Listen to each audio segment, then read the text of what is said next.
ডিব্ৰুগড়ত বিজেপিৰ খহনীয়া আৰম্ভ জিলাখনত কেন্দ্ৰীয় মন্ত্ৰী সৰ্বানন্দ সোণোৱাল আৰু অসম চৰকাৰৰ শক্তিমন্ত্ৰী ক্ৰমে প্ৰশান্ত ফুকনৰ ভেটিত খহনীয়া দুয়োজনৰ সোহাত স্বৰূপ তথা ডিব্ৰুগড় পৌৰ নিগমৰ পৌৰপতি সৈকত পাত্ৰৰ জ্যেষ্ঠ ভাতৃ মইনা পাত্ৰই বিজেপি দল পৰিহাৰ কৰি অসম জাতীয় পৰিষদত আজি আনুষ্ঠানিকভাৱে যোগদান কৰে জিলাখনৰ আমোলাপতি নাট্য মন্দিৰত অনুষ্ঠিত যোগদান কাৰ্যসূচীত জ্যেষ্ঠ নাগৰিকজনে 2 শতাধিক সমৰ্থকসহ গেৰুৱা দল ত্যাগ কৰি অসম জাতীয় পৰিষদত যোগদান কৰে আজি মইনাক পাত্ৰ ডাঙৰীয়াৰ নেতৃত্বত ডিব্ৰুগড় এটা ডাঙৰ দলে যোগদান কৰিছে অসম জাতীয় পৰিষদৰ নীতি আৰু আদৰ্শৰ প্ৰতি আকৰ্ষিত হয় মইনাক পাত্ৰ ডাঙৰীয়া এটা সময়ত IOCLৰ মহাপ্ৰবন্ধক আছিল জেনেৰেল মেনেজাৰ আছিল আৰু বিশেষকৈ বহুত সামাজিক কাম কাজৰ লগত জড়িত আৰু তেখেতৰ লগত আজি আৰু বহু বাংলাভাষী মানুহ বাংলাভাষী অসমীয়া মানুহ আৰু হিন্দীভাষী মানুহো আমাৰ দলত যোগদান কৰিছে শেহতীয়াকৈ যি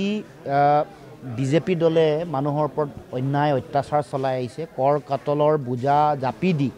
সাধাৰণ জনতাক যি ধৰণে সৰ্বশ্ৰান্ত কৰিছে সেই সকলো কথা উপলব্ধি কৰি যে বিভাজনৰ সংকীৰ্ণতা ভেদাভেদৰ ৰাজনীতি গঢ়ি সমাজ ভাঙিব খোজা তেওঁলোকৰ চিন্তা আৰু মানুহৰ মৌলিক বিষয়বোৰক পিঠি দি কেৱল মাত্ৰ তেওঁলোকে মানুহক ভয় ভাবুকি খুৱায় মানুহৰ মাজত তেওঁলোকে যেনেকৈ সাম্প্ৰদায়িকতা সৃষ্টি কৰি ৰাজনৈতিক বৈতৰণি পাৰ হ'ব খুজিছে সকলো কথাৰ বিৰোধ কৰি ইতিমধ্যে ৰাইজ ওলাই আহিছে তেওঁলোক তথাকথিত তেওঁলোকৰ যিবোৰ ভোট বেংক বুলি ভাবে সেইবোৰ অঞ্চলসমূহৰ পৰা বা সেনেকুৱা ধৰণৰ বহু জাতি জনগোষ্ঠীৰ মানুহেও আহি জাতীয়তাবাদৰ পক্ষত থিয় দিছেহি আপোনালোকে সকলোৱে জানে যে মইনাক পাত্ৰ ডাঙৰীয়া আমাৰ ডিব্ৰুগড় যিগৰাকী মেয়ৰ তেওঁৰ জ্যেষ্ঠ ভাতৃ গতিকে তেখেতসকলৰ বিজেপি দলৰ কৰ্মকাণ্ড বা তেওঁলোকৰ চিন্তা আৰু যিবোৰ তেওঁলোকৰ সাম্প্ৰদায়িক ৰাজনীতি এইবোৰত অতিষ্ঠ হৈ বহু বিজেপিৰ কৰ্মকৰ্তা বহু বিজেপি দলৰ পৰিয়ালৰ মানুহ বা আন বিভিন্ন পৰ্যায়ৰ তেওঁলোকৰ বিভিন্ন অঞ্চলৰ মানুহ আহি আমাৰ দলত চামিল হৈছে আমি সদায় কৈ আহিছোঁ আমি ইনক্লুচিভ জাতীয়তাবাদ সকলো জাতি জনগোষ্ঠী ভাষা ভাষী ধৰ্মাৱলম্বী লোকক একত্ৰিত কৰি আমি আমাৰ ৰাজনৈতিক যিটো দৰ্শন যিটো আদৰ্শ এইটো আগবঢ়াই লৈ যাব খোজোঁ আজি প্ৰায় তেখেতৰ নেতৃত্বত 200-300 মানুহে আজি যোগদান কৰিছে নাই আমিতো আগৰ পৰাই কৈ আহিছোঁ যে পঞ্চায়ত নিৰ্বাচনৰ পৰা আৰম্ভ কৰি 26ৰ বিধানসভা নিৰ্বাচনলৈকে এই গোটেই ৰাজনৈতিক পৰিক্ৰমাটোত আমি একতাৰে যুঁজিব লাগিব কাৰণ বেলেগে বেলেগে যুঁজিলে কি ফলাফল হয় উপ নিৰ্বাচনে ক'লে তাৰপিছত সকলোৱে তাৰ পৰা অভিজ্ঞতা বুটলিছে শিক্ষা লাভ কৰিছে তাৰপিছত আমি প্ৰত্যেকে উপলব্ধি কৰিব লাগিব যে বিৰোধীৰ মাজত যদি ভোট বিভাজন হোৱাৰ সুযোগটো আমি নিজে সৃষ্টি কৰি দিওঁ তাৰ সুযোগ আৰু সুবিধা বিজেপিয়ে লাভ কৰিব গতিকে পঞ্চায়ত নিৰ্বাচনটো আমি সকলোৱে এৰা ধৰাৰ মানসিকতাৰে সকলো দলে নিজৰ ব্যক্তিগত স্বাৰ্থ বা দলীয় স্বাৰ্থৰ ঊৰ্ধ্বলৈ গৈ যদি বিজেপিৰ বিৰুদ্ধে ঐক্যবদ্ধভাৱে যুঁজ দিয়ে তেতিয়াহ'লে ভাল ফলাফল আহিব আৰু আমি সেই দৃষ্টিভংগীৰে আগবঢ়াটো বিচাৰিছোঁ আৰু এই ক্ষেত্ৰত সকলোৰে সহায় সহযোগিতা বিচাৰিছোঁ মই এনে নৰ্মেলি ছ'চিয়েল ছাৰ্ভিচ আগৰ পৰা কৰি থাকোঁ কিন্তু মই এনেকৈ ছাৰ্ফেচত কেতিয়াও অহা নাই তলে তলে গোটেইখিনি কাম কৰি থাকোঁ কিন্তু লুৰিনৰ যিখিনি নীতি আদৰ্শ সমাজৰ প্ৰতি থকা দায়বদ্ধতা এইখিনি মোক উদ্বুদ্ধ কৰাৰ কাৰণে মই আজি অসম জাতীয় পৰিষদত যোগদান কৰিছোঁ আৰু মোৰ মানে উদ্দেশ্য আছে যে মই জাতীয় পৰিষদৰ মাজত এটা প্লেটফৰ্ম এটা পাইছোঁ এই ডাঙৰ প্লেটফৰ্ম এটা পাই মই মানে সমাজক আৰু মোৰ ছাইডৰ পৰা কিবা দিবলৈ যিমানখিনি মই দিব পাৰোঁ চেষ্টা কৰিম মোৰ মতে ইমান বছৰলৈকে মানে সৰুৰ পৰা মই ডাঙৰ হ'লোঁ সমাজে মোক বহুত দিলে সন্মান দিলে এইটো দিলে এইখিনি আজি সময় হৈছে যাতে মই এইখিনিক উভতাই দিব পাৰোঁ সমাজৰ কাৰণে স্পেচিয়েল য়াং জেনেৰেশ্যন যোনে মানে কিছুমান আছে যে ৰাস্তা ঠিকমতে ধৰিব পৰা নাই কোনফালে যাম কি যাম আজিৰ দিনত এইটো বহুত এটা ডাঙৰ এটা হৈছে মই চেষ্টা কৰিম তাৰ মাজতে যিমানখিনি পাৰোঁ মোৰ সাধ্যত যিমানখিনি আহে এইখিনি দি সিহঁতক মানে এটা সঠিক দিশা দেখুৱাবলৈ আৰু বাকী যিখিনি মানুহ আছে আজিৰ দিনত মানে এটা পৰিয়াল চলাবলৈ বহুত অসুবিধা হয় সেই পৰিয়াল চলাবলৈ কাৰণে যদি কিবা ব্যৱসায় বা সিহঁতৰ যোগ্যতা অনুসাৰে যিমানখিনি কৰিব পাৰে মই কৰিবলৈ ডেফিনেটলি চেষ্টা কৰিম এইটো আৰু অসমৰ যাতে উন্নতি হওক উন্নতিৰ কাৰণে যিখিনি কৰিব লগা আছে মই ডেফিনেটলি কৰিম আৰু ইয়াতে আপোনাৰ যোগদানৰ পিছতে এটা কথা কিন্তু চৰ্চা চলিছে যে এটা পৰিয়ালত এটা ৰাষ্ট্ৰীয় দল আৰু এটা আঞ্চলিক দল এই বিষয়টোক লৈ আপোনাৰ কেনেধৰণে নাই এইটো ধৰক ৰাষ্ট্ৰীয় বা আঞ্চলিক দলৰ ওপৰত এইটো কথা নহয় এইটো হ'লে নীতিৰ কথা যিটো আপুনি ভাল পাব ডেফিনেটলি এইটো কৰিব মোৰ মানে বিজেপি বা কংগ্ৰেছ বা জাতীয় পৰিষদ তেনেকুৱা ধৰণৰ একো মানে দল হিচাপে কোৱা নাই সবে এটা ৰাজনৈতিক দল সবে বিচাৰে যে ইয়াত উন্নতি হওক মানে সমাজৰ ভাল হওক মানে যিমানখিনি মানুহ আছে সমাজৰ যিমান মানুহ আছে সবৰে উন্নতি হওক ভালকৈ থাকক সবে তেনেকৈ বিচাৰে তেনেকৈ কথা কয় কিন্তু নীতিৰ লগত এইটো কথা আছে যদি নীতিটো আপোনাৰ নীতিটো বিজেপিৰ নীতিৰ লগত হয়তো মোৰ মিলা নাই বা কংগ্ৰেছৰ লগত মিলা নাই লুৰিণজ্যোতিৰ লগত মোৰ হয়তো মিলিছে বা কথাত বা উদ্দেশ্য বা যিখিনি কথা পাতিছোঁ তাৰ লগত অকণমান মিল থকাৰ কাৰণে মই আজি ইয়াতে জইন কৰিছোঁ কিন্তু সবৰে উদ্দেশ্য একেই থাকে উদ্দেশ্য হ'লগৈ সমাজক সেৱা কৰা যিটো আছে এই তাৰ কাৰণে ডেফিনেটলি মই চেষ্টা কৰিম হয়তো মোৰ নীতিটো বেলেগ হ'ব পাৰে বা তেখেতৰ নীতিটো বেলেগ হ'লে উদ্দেশ্য সবৰে একেই থাকে তো একে উদ্দেশ্যলৈ আমি আগবাঢ়িছোঁ আৰু যদি মানে সমাজে মোক কেতিয়াবা সুযোগ দিয়ে বা কিবা কৰে বা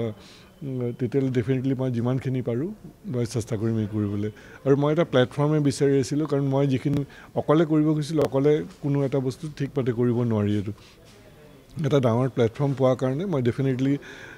এইটো আহিছোঁ জইন কৰিছোঁ আৰু এই প্লেটফৰ্মৰ মাজেদি গোটেই অসমবাসী ৰাইজক স্পেচিয়েলি ডিব্ৰুগড়ৰবাসী ৰাইজক মই মোৰ যিমানখিনি পাৰোঁ দিবলৈ চেষ্টা কৰিম থেংক ইউ আৰু ২৬ নিৰ্বাচন আহি আছে কেনেধৰণৰ ৰণনীতি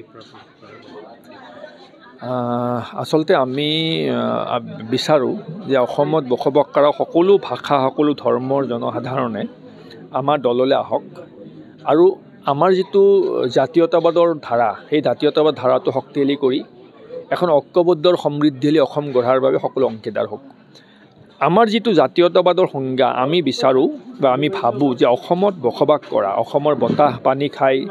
জীৱন নিৰ্বাহ কৰা প্ৰতিজন মানুহৰে অসমৰ মাতৃভূমিৰ দায়িত্ব থাকে সেই দায়িত্ব সকলোৱে পালন কৰক আৰু মূলসুঁতিৰ অসমৰ সমাজ ব্যৱস্থাৰ লগত যেতিয়া অন্যান্য ভাষা ভাষী ধৰ্মাৱলম্বী লোক একাত্মভাৱে বিলীন হৈ যাব একাত্মভাৱে অসমৰ মূলসুঁতিৰ মানুহৰ লগত যেতিয়া হৃদয়ৰ বন্ধন আৰম্ভ কৰি দিব তেতিয়া কোনো ৰাজনৈতিক দলে তেওঁলোকক সংখ্যালঘু বুলি কৈ ব্লেকমেইলিং কৰিব নোৱাৰিব বংগভাষী মানুহক ব্লেকমেইলিং কৰি বিজেপি দুবাৰ চৰকাৰ কৰিলে বিজেপি দলৰ ধাৰণা যে বংগভাষী মানুহ তেওঁলোকৰ ভোট বেংক কিন্তু বংগভাষী মানুহক বিজেপি দলে তেওঁলোকৰ শাসনকালত যিমান অন্যায় কৰিছে ইমান অন্যায় আজিলৈকে অসমত কোনো চৰকাৰে বংগভাষী মানুহক কৰা নাই বিজেপি দল শাসনৰ অহাৰ পাছত বংগভাষী মানুহে ভাবিছিল যে বংগভাষী মানুহৰ সৰ্বাংগীন বিকাশ আৰু উন্নয়নৰ পথ সুগম হৈ যাব কিন্তু সেইটো নহ'ল বংগভাষী মানুহ আজিও হাজাৰ হাজাৰ বংগভাষী মানুহ ডিটেনশ্যন কেম্পত আছে সুপ্ৰিম কোৰ্টে কেইদিনমান আগত কগনাইজেন্স লৈছে যে ডিটেনশ্যন কেম্প কিয় চলি আছে কি কাৰণে বিজেপিয়ে যোৱা 7 বছৰ কেন্দ্ৰৰ শাসন 8 বছৰ 10 বছৰেই হ'ল কেন্দ্ৰৰ শাসন হৈ যোৱা অসম চৰকাৰ গঠন কৰা আজি 9 বছৰ হ'ল এই অসম চৰকাৰ 9 বছৰ কেন্দ্ৰীয় চৰকাৰৰ 11 বছৰত অসমত চলি থকা ডিটেনশ্যন কেম্পবোৰ ভাঙি দিব কিয় নোৱাৰিলে তেওঁলোকৰ সমস্যাবোৰ সমাধান কৰিব কিয় নোৱাৰিলে আজিও বহু বৈধ বংগভাষী ভাৰতীয় নাগৰিকক হাৰাশাস্তি কৰি থকা হৈছে তেওঁলোকৰ বায়োমেট্ৰিক ভেৰিফিকেশ্যন নাই আধাৰ কাৰ্ড নাই ডি ভোটাৰ বুলি হাৰাশাস্তি কৰা হৈছে ডিটেনশ্যন কেম্পত বন্ধ কৰি থৈ দিয়া হৈছে গতিকে বংগভাষী মানে আটাইতকৈ বেছি নিৰ্যাতিত হৈছে বিজেপি শাসনকালত এই কথাষাৰ বংগভাষী মানুহ উপলব্ধি কৰা ভাল হিন্দী ভাষী উপলব্ধি কৰা ভাল যে তেওঁলোকক ব্লেকমেইলিং কৰি থকা হৈছে সংখ্যালঘুৰ নামত অসম জাতীয় পৰিষদে সকলো ভাষা ধৰ্মৰ লোকক একত্ৰিতভাৱে অসমীয়া মূলসুঁতিটোক লগত সকলোকে বিলীন কৰাই অসমৰ সমৃদ্ধিলৈ অসম এখন গঢ়াৰ বাবে আমি সংকল্পবদ্ধ আমি আগুৱাই গৈ আছোঁ গতিকে আমি আশা কৰিম যে সকলো বংগভাষী হিন্দীভাষী মানুহ অসম জাতীয় পৰিষদলৈ আহিব অসমৰ জাতিসত্তাৰ সুঁতিটোৰ লগত তেওঁলোক বিলীন হ'ব আৰু তেখেতসকলে যিদিনাখন অসমীয়া মূলসুঁতিৰ লগত একাত্মভাৱে আগবাঢ়ি যাব কান্ধত কান্ধ মিলাই সেইদিনাখন কোনো বিজেপি দলে বংগভাষী আৰু হিন্দীভাষী মানুহক নিৰাপত্তা দিব বুলি ব্লেকমেইলিং কৰিব নোৱাৰে কাৰণ নিৰাপত্তা দিয়াৰ প্ৰশ্নই নাই অসমৰ মূলসুঁতিৰ মানুহখিনি যিদিনাখন বুকুত আঁকোৱালি ল'ব সেইদিনাখন নিৰাপত্তাৰ কাৰণে ব্লেকমেইলিং কৰিব বিজেপিয়ে নোৱাৰিব গতিকে মই আশা কৰিম যে সকলো হিন্দীভাষী বংগভাষী মাৰোৱাৰী মানুহ যিমানবোৰ মানুহ জনসাধাৰণ অসমত বসবাস কৰে তেখেতসকলৰ সামাজিক ৰাজনৈতিক সুৰক্ষা দিয়াৰ দায়িত্ব আমাৰ আছে সেই দায়িত্ব আমি সদায় বহন কৰিম তেওঁলোকৰ সুখ আৰু দুখত আমি তেওঁলোকৰ লগত সদায় থিয় দিম কি তেখেতসকলে এখোজ আগুৱাই আহক যাতে অসমখনৰ সমৃদ্ধিৰ বাবে অসমীয়া মূল জাতিসত্তাৰ তেওঁলোকো এটা অংগ বুলি নিজকে অনুভৱ কৰিব চেষ্টা কৰে আমি আঁকোৱালি ল'বলৈ চেষ্টা কৰি আছোঁ আমি প্ৰয়াস কৰিছোঁ তেখেতসকল আগুৱাই আহক আমি সন্মিলিতভাৱে এখন সমৃদ্ধি অসম কৰিম যিখন অসমত সকলো ভাষা ধৰ্মৰ লোকে সমৃদ্ধিশালী অসমখনৰ অংশীদাৰ হ'ম আমি গৌৰৱ অনুভৱ কৰিম আৰু সেই দিনটোত অসমত কোনো ভাৰতীয় জনতা পাৰ্টি দলৰ ৰাজনৈতিক দলে বংগভাষী হিন্দীভাষীক লৈ ব্লেকমেইলিং কৰিব নোৱাৰিব সুৰক্ষা দিয়াৰ দায়িত্ব আমি সুৰক্ষা দিম আমি সন্মান দিম আমি মৰ্যাদা দিম অসম আদিত্য ডিব্ৰুগড়। NKS হুণ্ডাইলৈ স্বাগতম। নৰ্থ ইষ্টৰ প্ৰথম GDSI 2.0 ফিচাৰ্ছ ডিলাৰ হৈছে NKS হুণ্ডাই। অত্যাধুনিক সা সুবিধাৰে তৈয়াৰী মষ্ট আপডেটেড হুণ্ডাই ডিলাৰ এতিয়া ডিব্ৰুগড়ত।